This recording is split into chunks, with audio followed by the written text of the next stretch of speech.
Hazel, seryoso ka ba? Ikukulong mo rin pati inaanak ko. Binigyan ko naman siya ng chance umalis. Pero nagstay siya. Natural. Saan naman pupunta yun? Sabi ko sa kanya, puntahan niya yung kabit ng daddy niya. Ituro niya kung nasaan kami. Sinabi mo lang yun. Pero dahil hindi alam ni Jessica kung paano makaalis dun sa kamalig na yun. Teka. Hazel, please, enough with all this mess, okay? Nadadami na talaga yung ospital dito sa mga problema mo sa buhay mo eh.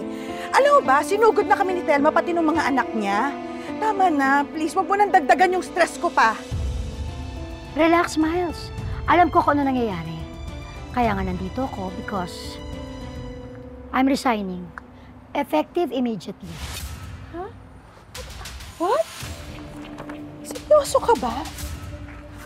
Inisip mo man lang ba itong ginagawa mo, ha? Ano ka ba? Paano yung income mo? Paano yung asawa mo? Ang mahal ng medication ni Manuel.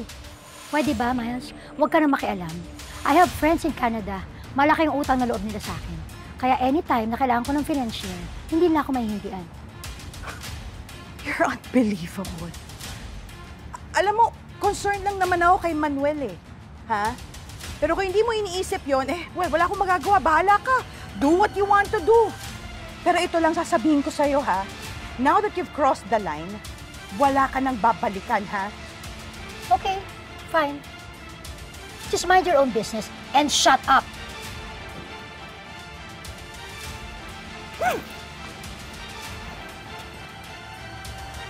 So, iiwan mo na pala ako mag-isa dito sa Southcrest? Pasensya ka na, Alice. Family first. Kailangan unahin ko muna ang pamilya ko. Ito na ang pagkakataon para mabuo ulit kami bilang isang pamilya. It's now or never. Rosa, tama na yan. Naiintindihan kita. Gamitin mo na muna tong kotse ko. Mas kailangan mo yan.